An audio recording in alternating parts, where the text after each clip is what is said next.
Coming up on Small Town Big Deal. We're in the Danish capital of America celebrating one town's Viking heritage. And you're hacking and slashing? He just stabbed me in the arm. Oh, jeez. Great Danes, good times, and dueling chainsaws.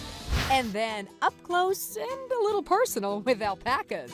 Kissing cousins or spitting mad? I'm just not a llama kisser or alpaca kisser. That's all next.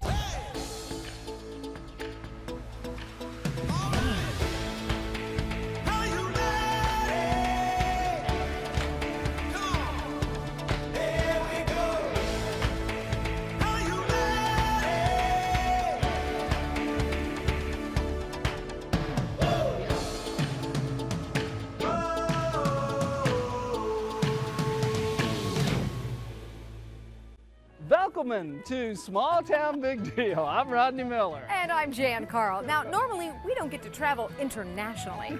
No, we don't. But today we are surrounded by Danish people, Danish music, Danish customs and food, oh wow, and tons of traditions. However, we're not really in Denmark. No, in fact, we are just about 2 hours northwest of downtown Los Angeles. About the best way to describe visiting Solvang is like this. It's like traveling to Denmark without ever having to get on a plane. Solvang's got a small footprint. We're only 5 blocks long. 5 blocks long. Wow, and how many visitors a year? 1.5 million visitors a year. Pretty Wow. good. The name Solvang is Danish for sunny field, and that's exactly what the first group of Danish settlers were after when they left the frigid winters of their homeland and established the town back in 1911. The Danes and how Solvang was founded was by 4 educators who wanted to keep the education and the culture going. But farmers, dairy farmers, farmers. Of course, now we have a lot of wine country out here, so we kind of mix that kind of farming with the regular farming. That's growing produce. You don't keep your rows straight though. No.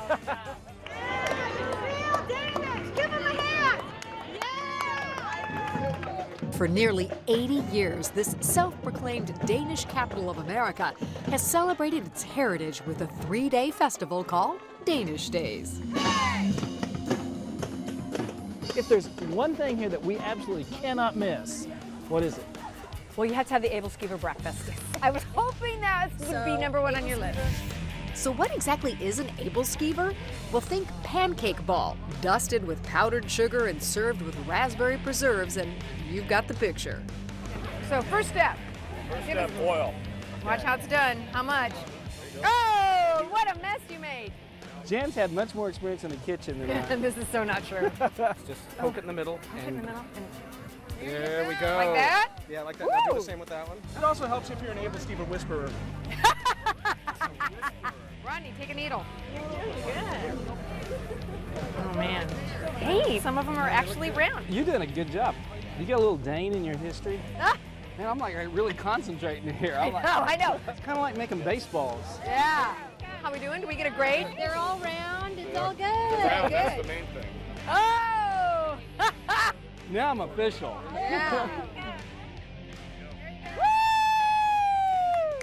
All right. That's enough cooking. How about we eat something? Don't be stingy with it now.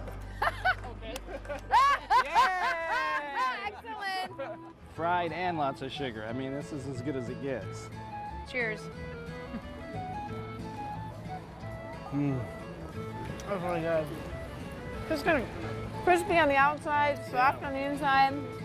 Can see now why it's such a Danish tradition. The heck with cutting them, okay?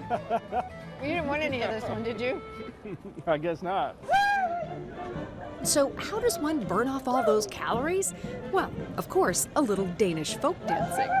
Ready, and step together, step, walk, leap. I've done my share of dancing over the years, but Rodney, not so much. Step together, step, walk, leap. Leap onto that foot. Step together, step, walk, leap. Don't take such big steps. I got long legs. And stop and bow, and keep going. But after a little while, I kind of started to get the hang of it. Into trace of Sadie, high, two. And just like that, we're as ready as we're ever gonna be. High.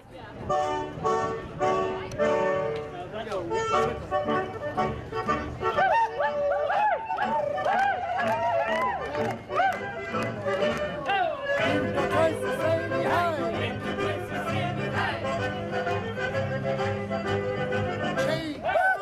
David Heald heads up the Solvang Village Folk Dancers. Every year, there are people that come to Danish Days and they come up to us and they say, you know, we come every single year, but the only reason we come is to watch you guys dance. And That's got to make you feel good. Oh, it does. It's fantastic. What people identify with is that all these people up here are having the time of their life. Yeah. I'll tell you one thing, we had some good teachers because I didn't step on one person.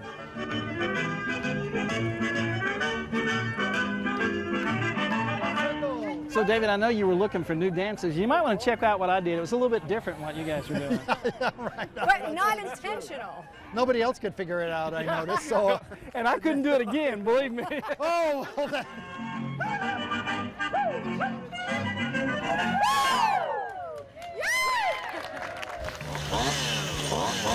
Coming up next, Rodney explores his artistic side with the help of power tools. And then Put the helmet on. There you go. we suit up for a crash course in Viking warfare. And you're hacking and slashing. Oh, he just stabbed me in the arm. You are watching Little Newt Store Deal.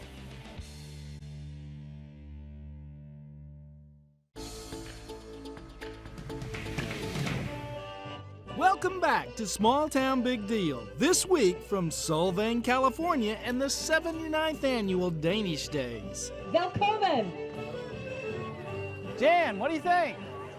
from the opening night's torchlight parade to live music by the Great Danes, this three-day festival is as much about tradition as it is having fun. And this being California, there was no shortage of unforgettable characters, like my new friend from the old country, Alfred's. I thought linen was like a cotton, but linen is flax. Okay, this is linen. Touch it. It's bleached and it's natural. It's linen or flax. Cotton, forget it. Cotton is coming from the south. Okay. We don't have cotton in the north. But my lesson didn't end there. And is it cooler than cotton? Of course. Is it hotter than cotton? Okay, give me a break. Next stop, a Viking encampment where history was brought to life by a couple of kind of scary-looking guys. You're Vikings? We are a Viking trading camp. We are Norsemen. Okay. Norsemen. What's the difference? Viking is more a verb. Viking means to go a raiding, to go pillaging, to go pirating. So we are Norsemen, which are Norwegians, Swedes, and Danes. All the people that lived up in the north, they were called Norsemen. And they would go a Viking, pillage somewhere, get some money, and then come back. These two guys take this very seriously. That's a good thing, right? I see an opening, wham, I hit. They're members of the Ravens of Odin, a Norse education group. So who better to show us how to do battle Viking style? I think he needs a helmet. No, she can have a helmet. Don't hit anybody with it, all right. Y'all just trust me, she won't hit anybody. You better be careful. A woman with an axe should never be taken lightly. Do I get an axe? No, You get a sword. Sorry, okay. There you go, okay? you're cannon fodder. So you would clash together. So come forward and kind of clash with her, right? And you're hacking and slashing. Oh, he just stabbed me in the arm. Oh, geez, you're not fighting fair. But I gotta say, one of my favorite moments of the whole day was watching Rodney go full Viking. All right. I have a big fat head. I'm like, he's at a bit of a disadvantage. You know Rodney absolutely hates to have anything mess up his hair. So for me, this was classic. So this isn't to catch a full blow to the head, it's to catch those glancing blows. With an axe, This with a thing's sword. heavy. It is very heavy. It is very heavy. Just note That's right. that your hair didn't move. Nice. Could defend me. Hello? You know, I'm a lifelong Packer fan, but I really like those Viking helmets. I think I'm gonna get me one. You know, the ones where the horns light up?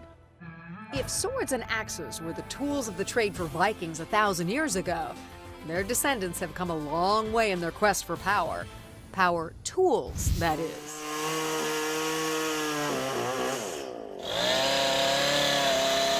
Artist George Kenny is a chainsaw carver who's been a regular at Danish Days for years. We came to Solvang 12 years ago, and been coming as a return visitor ever since, and I actually got married here during Danish days 3 years ago. Oh, wow. So this really is a special place. Happy anniversary. Yeah, exactly, yeah. Tell me, what is the most unique piece you've ever done? It changes all the time, and some of the strangest things that people come up with. The big Viking boat, the big Viking ship, and Holger Dansk, the life-size effigy of a famous Viking, where people will, for example, take a tree down and leave the stump and then have me carve that stump.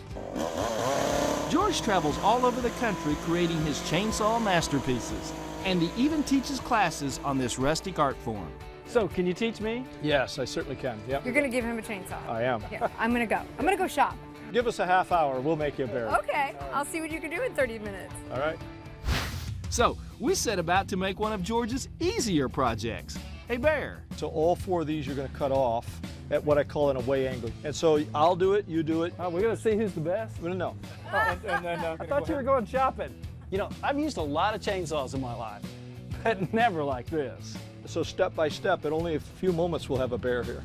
A few moments? Yeah. He's got more confidence in me than I do.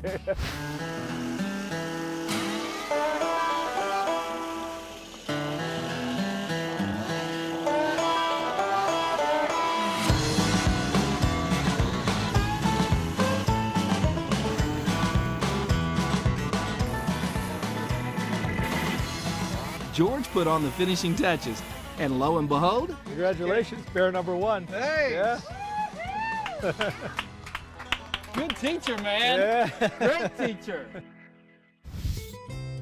But no trip to Danish Days would be complete without meeting the young woman honored with being named Danish Maid for the year, 17-year-old Mia Anderson. I just have a question. Can you get a good Danish here?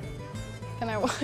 You don't like a Danish? He means like a pastry. Oh, yeah. Okay, he's Out of trying to be context. I mean, we talked about all the foods and didn't say anything about a Danish. I should have mentioned that. That's my I bad. like Mia. She's like, out of context, Rodney. Coming up next on Small Town Big Deal. You're gonna get me spit on. we get up close and personal with a pack of kissing alpacas.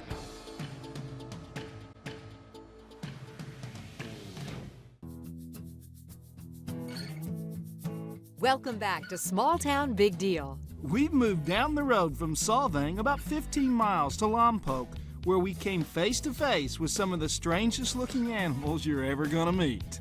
Want scritches? Ah, it feels good. Oh, yeah, it feels good. What's the difference between a llama and an alpaca? About 200 pounds. At Meta and Tom Gehring's Ranch of the Oaks, we got a crash course in raising alpacas and their cousins, llamas. And which one's bigger? An alpaca's going to weigh 150, maybe 200 pounds. They have straight ears, where a llama is going to weigh about 300 to 450 pounds, and they have banana-shaped ears. So that's a big way you can tell the difference. But they look very similar. They're cousins. They are very similar. You have like carrot radar. An alpaca Yes. almost looks like a baby llama. A lot of people confuse that. Both llamas and alpacas are native to South America, where they were first domesticated thousands of years ago. They are members of the camelid family, which makes them, you guessed it, related to camels. Oh my gosh, I just saw Bucktooth. Rodney, did you see? No, oh my goodness. Is she not just the ugliest thing you've ever seen? Okay, I'm sorry to say it, but this young lady needs to get to the orthodontist. And this is how you get one to kiss you. You gonna do that? I'm not doing that. Oh, come No. But I bet you will. I'm sorry. But kissing alpacas is where I draw the line. Okay, your turn. Chicken. Chicken. He's not gonna do it. Oh yeah. No, I'm not gonna do it. Why not? I'm just not a llama kisser or alpaca kisser. Tom and Meta have one of the largest alpaca farms in the western U.S. How many do you have? There's 66 alpacas on the property, 8 llamas, and 12 sheep right now. We get mixed up, and it takes a while to figure out for sure who's who. Check her fleece out. This one's got uber dense. She's like carpet dense. They raise the animals for their ultra-soft natural fiber, which is custom milled right on the premises. So we're gonna make yarn. Yep. Out of the fur? Yes, fiber. Fiber that's been sheared? Yep. or Shorn. Shorn. It's been shorn off the animals. Yes. Shorn. Come on in. Each alpaca can produce between 5 and 10 pounds of raw fiber each year, and it's a painstaking process to turn that fiber into yarn. So this whole bag will go in. Oh, golly. The raw fiber first gets tumbled to remove dust, dirt, and other debris. It's then washed, rinsed, and air dried before the fibers are fluffed up by going through the picker. Oh, I love this. I want like lots of things made out of this. Feel this. He's a guy. Give me that. Really soft. Shut up. Just shut up, right? Then it's on to the separator, the carding machine, and lastly, the spinner. So we're finally going to see yarn? Theoretically, yes. Let's hope so, right? Okay. Who knew that making alpaca yarn was this involved? So you can see the difference. It's a little... Totally see the A difference. lot thicker, yeah. The finished product, a skein of 100% pure, soft, homegrown alpaca. Voila. And then you have a skein of yarn. I'm exhausted. I'm just telling you, I'm exhausted. That was like 800 steps. But of course, that's really just the beginning. Meta and Tom make and sell a wide range of alpaca products in their gift shop. This is beautiful. I mean, this is something that you would see on Fifth Avenue in New York City. Yeah, I think you're okay. I'll give you a kiss. Tell us a little about the personality of the animals. I've heard some things about llamas. And what have you heard? I don't know much about llamas or alpacas, but one thing I do know, they spit. I heard they like to spit. Well, do you spit at everybody you meet? Not everybody. Well, good to know. Oh, is she gonna spit? Spit on Rodney. No. Although if I talk too fast, you might disagree with that. That's not intentional. Yeah, there's a lot of non-intentional spitting. I'm the recipient of a lot of that. This from a woman who feeds alpacas carrots from right out of her mouth. For the most part, they don't spit unless they're spitting at each other over food or you're doing something that they really, really, really don't like. Yeah, because if you stop giving them to Bazinga, I think she'll spit on you. Yeah, no carrots, don't spit. It's the last carrot. You're gonna get me spit on. What's the best part about what you guys do? We're home. We don't have to travel anywhere to go to work and just being with the animals. 800-foot commute. Perfect. Walk to work every day, walk home for Get to lunch. drive tractors, get to work with animals. I mean, what's not to like? Yeah, this sounded pretty good to me.